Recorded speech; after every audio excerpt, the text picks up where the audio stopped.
Startup legal platforms versus traditional law firms.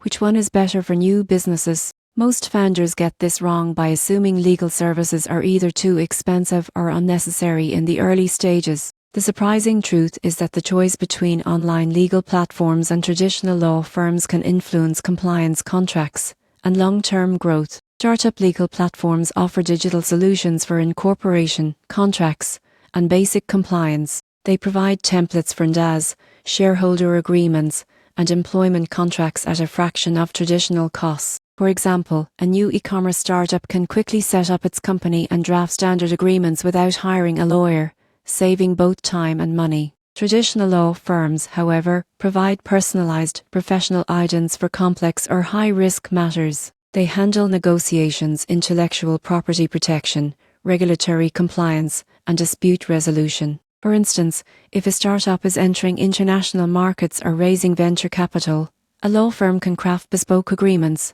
mitigate legal risk, and ensure regulatory compliance. So, which is better for new businesses? For routine, low-risk tasks, startup legal platforms are ideal for speed and cost efficiency. For strategic decisions, high-stakes contracts, or legal disputes, traditional law firms are essential. Many startups adopt a hybrid approach, using platforms for everyday legal needs while reserving law firms for critical matters. The key takeaway is that early legal strategy can prevent costly mistakes. The surprising truth is that combining accessible online tools with expert legal advice ensures startups remain compliant, protect their interests, and are positioned for sustainable growth. Smart founders know when to automate and when to consult, securing both efficiency and peace of mind.